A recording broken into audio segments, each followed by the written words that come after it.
बापाच्या, पुत्राच्या आणि पवित्र आत्म्याच्या नावे आमेन.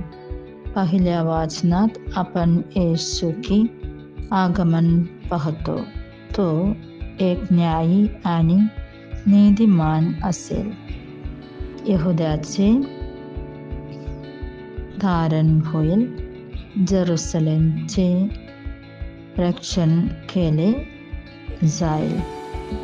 दुसऱ्या वाचनात येशूला न्यायी प्रभू म्हटले जाईल. सेंट पॉल आपल्याला अशा प्रकारे एकमेकांवर प्रेम करण्यास सांगतो.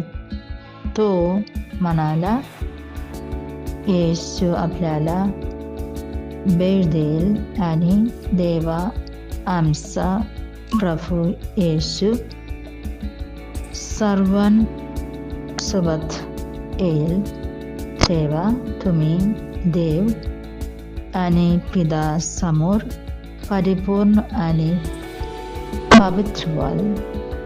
सुवार्तेमध्ये आपण पाहतो की येशूच्या दुसऱ्यांदा येणारी विश्वासात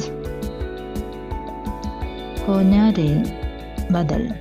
आपण हानी आणि मद्यपान करणे व या जीवनाच्या काळजीने व्यस्त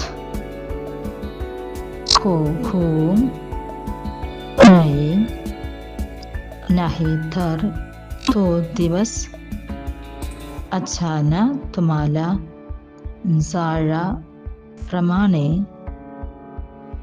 पकडेल याची काळजी घ्या.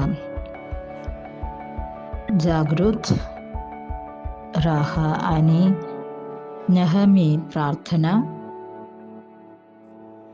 करा की तुम्हाला सुरक्षितपणे जाण्याची आणि मनुष्यपुत्राच्या समोर उभे राहण्याचे सामर्थ्य मिळावे.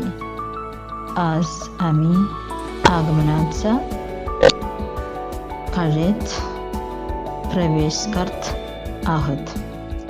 चर्च इच्छा आहे की आम्ही आमच्या सर्व मेजवानी काही सोडून आमच्या आध्यात्मिक जीवनाबद्दल गंभीर व्हावे आणि आम्हाला पवित्र जीवन जगूया.